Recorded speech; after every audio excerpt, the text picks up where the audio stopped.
Students, आज की video से हम क्लासिकल मैकेनिक्स के ऊपर एक सीरीज ऑफ लेक्चर स्टार्ट करने जा रहे हैं। क्लासिकल मैकेनिक्स के अंदर अगर हम बेसिकली देखें तो हमारे पास तीन बड़ी टेक्निक्स हैं प्रॉब्लम्स को सॉल्व करने की। उसमें पहली टेक्निक है हमारे पास न्यूटोनियन फॉर्मलिज्म, जिसमें हम न्यूटन के लॉज को इस्तेमाल करते हैं प्रॉब्लम्स के सॉल्यूशन फाइंड करने के लिए।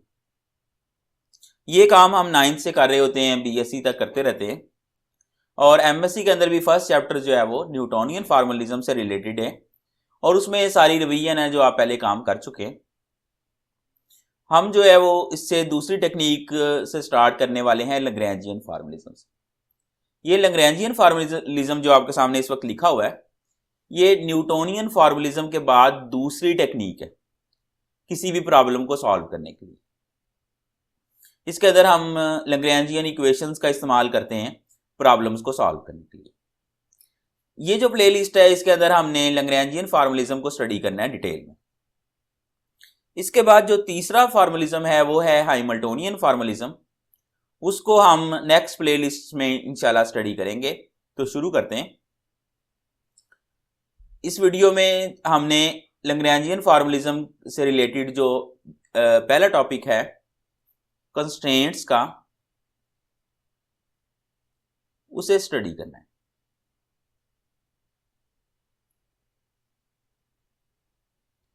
कंस्ट्रेंट्स क्या होती हैं कि अगर आपके पास कोई पार्टिकल है और उसकी मोशन जो है वो फ्रीली नहीं हो सकती बल्कि उसकी मोशन लिमिटेड है, तो आप उसकी लिमिटेड मोशन को ये कहते हैं कि इसके ऊपर कंस्ट्रेंट्स अप्लाई हो रही। मिसाल के तौर पे एक कोई आपके पास पत्थर है, आपने उसको रस्सी से बांधा है और आप उसको दायरे में घुमा रहे हैं, तो आप वो पत्थर आज़ादाना नहीं मूव कर सकता जिधर को मर्जी, बल्कि उसने उस सर्कल के अंदर रहना। तो हम कहेंगे कि जो पत्थर की मोशन है उसके ऊपर कंस्ट्रेंट्स अप्लाई हो रही। उसी तरह से अगर तस्बीह का दाना है वो तस्बीह के अंदर है, तो या सिंगल अगर आप उस एक ही दाना है और वो किसी धागे के अंदर है, तो अब उसने धागे के अंदर ही रहना है। वो मूव करेगा तो उस धागे के ऊपर ही मूव कर सकेगा, तो उसकी मोशन में भी कंस्ट्रेंट है, एक लिमिट है। तो ये कंस्ट्रेंट्स की एक एग्जांपल। उसी तरह से अगर कोई पार्टिकल है वो किसी कंटेनर के अंदर मौजूद है, जैसे गैस के पार्टिकल्स होते हैं कंटेनर के अंदर होते हैं, तो ऐसे पार्टिकल्स जो हैं वो कंटेनर से बाहर नहीं निकल सकते, तो उनके ऊपर भी एक कंस्ट्रेंट है कि वो कंटेनर के अंदर कन्फाइन हो चुके हैं।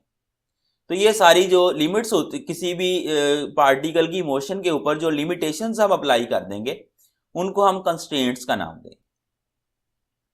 अब जो पार्टिकल की मोशन के ऊपर लिमिट्स हैं, उसके जो कंस्ट्रेंट्स हैं, उनकी आगे फर्दर टाइप्स हैं। तो फर्स्ट टाइप है इसमें होलोनोमिक कंस्ट्रेंट्स।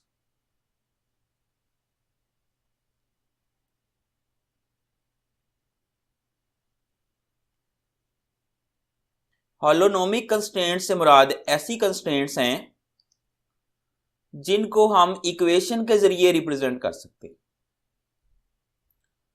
मिसाल के तौर पे अगर एक पार्टिकल है वो सर्कल में मूव कर रहा है, और जैसे मैंने आपको एग्जांपल में बताया था कि एक पत्थर को आपने रस्सी के साथ बांधा है, अब वो दायरे में घूम रहा है, तो आप उसके लिए लिख सकते हैं X square plus Y square is equal to R square. ये सर्कल की मोशन है, सर्कल की इक्वेशन है। तो अगर मैं इसको रिड्यूस कर लूं तो मेरे पास ये आ जाएगी X square minus plus Y square, और आर स्क्वायर इधर आके माइनस हो जाएगा, तो minus R square is equal to 0। तो इस तरह से ये जो पत्थर की एग्जांपल मैंने आपको दी, जिसको मैंने रस्सी के साथ बांधा हुआ था, उसकी मोशन को मैं एक इक्वेशन के साथ रिप्रेजेंट कर सकता हूं। तो इस तरह की जो भी कंस्ट्रेंट्स होंगी जिनको हम इक्वेशन के साथ रिप्रेजेंट कर सकेंगे, उसको हम नाम देंगे होलोनोमिक कंस्ट्रेंट्स। इसको जनरल फॉर्म में हम लिखते हैं एफ ऑफ कि उनके लिए जनरल जो इक्वेशन ट्रू होगी Q1 Q2 Q3 so on up to Q N और आगे टाइम आ गया, ये आपके पास 0 के बराबर होना चाहिए। तो ये आपके पास जो है वो इक्वेशन, हमने कंस्ट्रेंट को इक्वेशन की फॉर्म में रिप्रेजेंट कर दी। अब यहां पे आपके ज़हन में ये सवाल पैदा हो रहा होगा कि यहाँ Q1, Q2, Q3 क्या चीज। तो ये कोऑर्डिनेट्स हैं। मिसाल के तौर पे अगर आपके पास सिंगल पार्टिकल है तो आपके पास x, y और z जो है वो Q1, Q2, Q3 की जगह हो सकते हैं। अगर आपके पास एक से ज्यादा पार्टिकल्स हैं तो x1, y1, z1, x2, y2, z2 ये आपके पास यहां पे आ सकते हैं। यानी इस एग्जांपल में मैं कह सकता हूं कि इसके कोरस्पॉन्डिंग ये आ रहा है, इसके कोरस्पॉन्डिंग ये आ रहा है, इसके कोरस्पॉन्डिंग ये आ रहा है और Q4 के कोरस्पॉन्डिंग x2 आ रहा होगा। मिसाल के तौर पे तो मैं आपको बता रहा हूं कि ये जो इक्वेशन हम जनरल फॉर्म में लिखते हैं इसका क्या मतलब है, इसमें Q1, Q2 क्या चीज है। जरूरी नहीं ये कार्टेशियन कोऑर्डिनेट्स को रिप्रेजेंट कर रहे हो, जो दूसरे कोऑर्डिनेट सिस्टम्स हैं उनको भी रिप्रेजेंट कर सकते हैं। मिसाल के तौर पे r, थीटा, फाई को भी रिप्रेजेंट किया जा सकता है सिमिलरली इनसे। तो ये जनरल फॉर्म में एक इक्वेशन से लिखी हुई एक चीज लिखी हुई है। और अगर हम कंस्ट्रेंट को इस तरह से किसी भी जनरल फॉर्म में इक्वेशन की फॉर्म में रिप्रेजेंट कर सकेंगे तो वो हमारी होलोनोमिक कंस्ट्रेंट होगी। अगर पार्टिकल की मोशन के ऊपर जो कंस्ट्रेंट अप्लाई हो रही है, जो लिमिटेशन अप्लाई हो रही है, उसको अगर हम इक्वेशन से रिप्रेजेंट ना कर सकें तो फिर उस कंस्ट्रेंट को हम नाम देंगे नॉन होलोनोमिक कंस्ट्रेंट का। इसकी एक आसान सी एग्जांपल मैं आपको बताता हूं कि अगर आपके पास एक पार्टिकल है, उसको आपने रखा हुआ है किसी स्फीयर की सरफेस के अंदर रखा हुआ, वो स्फीयर की सरफेस के अंदर कन्फाइन। मिसाल के तौर पे फुटबॉल के अंदर हवा भरी होती है, तो फुटबॉल के अंदर जो गैस के पार्टिकल्स हैं वो फुटबॉल की सरफेस के अंदर कन्फाइन है। तो उनके लिए जो कंस्ट्रेंट के लिए हम लिखेंगे उसको हम इक्वेशन की फॉर्म में तो रिप्रेजेंट नहीं कर सकते, बल्कि उनके लिए हम लिखेंगे X square plus Y square plus Z square is less than R square. यानी आपके जो पार्टिकल्स हैं वो फुटबॉल के अंदर हैं, तो इस वजह से लेस देन का सिंबल आ गया। तो अगर किसी कंस्ट्रेंट को हम इनइक्वालिटी की फॉर्म में रिप्रेजेंट करें, चाहे खाली लेस देन से रिप्रेजेंट करें, चाहे लेस देन इक्वल टू से रिप्रेजेंट करें, दोनों सूरतों में ये जो कंस्ट्रेंट होगी ये नॉन होलोनोमिक हो। और इसी तरह से इसकी और एग्जांपल्स भी हो सकती हैं। मिसाल के तौर पे अगर हम कहते हैं कि कोई पार्टिकल है, उसको हमने कन्फाइन किया हुआ है सिलेंडर के अंदर, या वही बात है कि गैस का एटम है या गैस का मॉलिक्यूल है और वो सिलेंडर के अंदर मौजूद है। इस तरह से सिलेंडर है, इसके अंदर गैस का मॉलिक्यूल मौजूद है। तो अगर हम z एक्सिस जो है वो इस डायरेक्शन में कंसीडर करते हैं तो हम गैस के पार्टिकल की पोजीशन के लिहाज से लिख सकते हैं कि उसके लिए X square plus Y square less than R square होगा, तो ये सिलेंडर के अंदर लाई करेगा। तो इस तरह से मकसद ये है कि ये हमारे पास नॉन होलोनोमिक कंस्ट्रेंट्स की एग्जांपल्स आ। अब जो हमारे पास नॉन होलोनोमिक कंस्ट्रेंट्स हैं इनकी आगे फर्दर कोई टाइप्स नहीं है, लेकिन जो होलोनोमिक कंस्ट्रेंट्स हैं इनकी आगे मजीद 2 टाइप्स हैं। पहली टाइप है स्क्लेरोनोमिक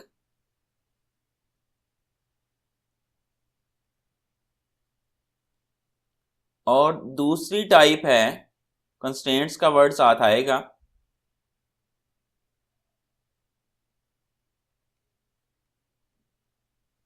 और इनकी दूसरी टाइप जो है दैट इज रियोनोमिक।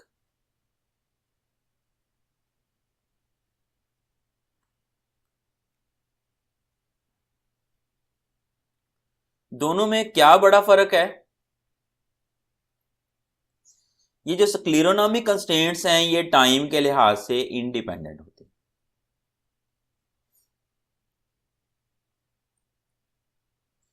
यानी ऊपर जो हमने होलोनोमिक कंस्ट्रेंट की एग्जांपल लिखी के बारे में बताया था, उसमें मैंने आपको बताया था कि F of Q1, Q2, Q3 so on up to Qn and time is equal to 0। तो यहां पे टाइम आ भी सकता है और नहीं भी आ सकता। दोनों सूरतों में कंस्ट्रेंट होलोनोमिक होगी। लेकिन अगर टाइम नहीं आ रहा, इस टाइम के लिहाज से दो केसेस बनेंगे। अगर यहां पे टाइम नहीं आ रहा बल्कि जो है वो जस्ट टाइम के बगैर ही ये कंस्ट्रेंट है, इस तरह से, तो फिर जो है वो आप इसको स्क्लेरोनॉमिक कंस्ट्रेंट का नाम दें। मिसाल के तौर पे आपको जो यहाँ पे एग्जांपल बताई थी कि एक पार्टिकल है, उसको आपने रस्सी से बांधा हुआ है, तो उसके लिए आपके पास यहाँ पे टाइम कहीं नहीं आ रहा था। अगर रस्सी इनएक्सटेंसिबल है तो उसकी जो लेंथ है वो टाइम पे डिपेंड नहीं कर रही, तो उस सूरत में यहाँ पे टाइम का फैक्टर नहीं आएगा, तो ये कंस्ट्रेंट जो होगी ये स्क्लेरोनॉमिक होगी। तो ये जो एग्जांपल है ये स्क्लेरोनॉमिक कंस्ट्रेंट की एग्जांपल। रियोनॉमिक कंस्ट्रेंट वो होगी जिसमें टाइम का फैक्टर आ रहा होगा। मिसाल के तौर पे अगर हमने पत्थर को बांधा हुआ है रस्सी के साथ, और जो पत्थर है वो रस्सी के साथ बंधा हुआ है और रस्सी फर्ज करें कि एक्सटेंसिबल है,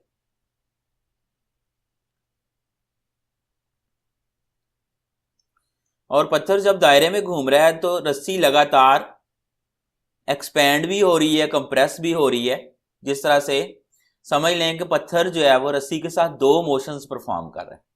एक तो सर्कल में रिवॉल्व कर रहा है, दूसरा सिंपल हार्मोनिक मोशन भी परफॉर्म कर रहा है साथ साथ, कि वो कभी जो है वो रेडियस थोड़ा सा ज्यादा होता है, कभी थोड़ा सा कम हो जाता है।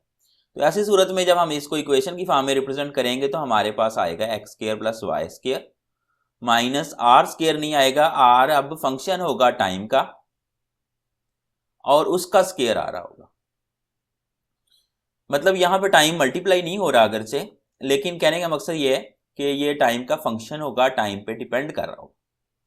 तो इस लिहाज से अब ये जो कंस्ट्रेंट होगी इसमें चूंकि टाइम आ रहा है, टाइम डिपेंडेंट है, तो फिर हम इसको रियोनॉमिक कंस्ट्रेंट का नाम। तो इस तरह से आज की वीडियो में हमने कंस्ट्रेंट्स को डिस्कस किया है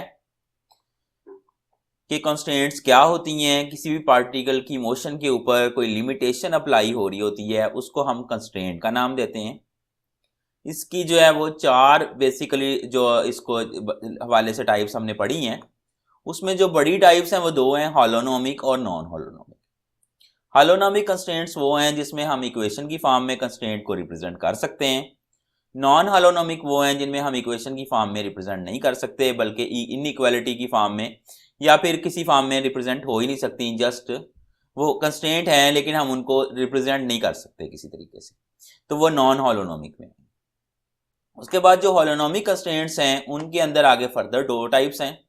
एक ये है कि जो टाइम डिपेंडेंट हो इंडिपेंडेंट होंगी वो स्क्लेरोनोमिक होंगी, जो टाइम डिपेंडेंट होंगी वो रियोनोमिक कंस्ट्रेंट्स होंगी।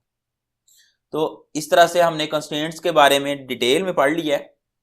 नेक्स्ट वीडियो में हम ये स्टडी करेंगे कि जो कंस्ट्रेंट्स होती हैं वो क्या प्रॉब्लम्स कॉज करती हैं, क्या डिफ़िकल्टीज प्रोड्यूस करती हैं और उन डिफ़िकल्टीज को सॉल्व कैसे किया जाता है। शुक्रिया।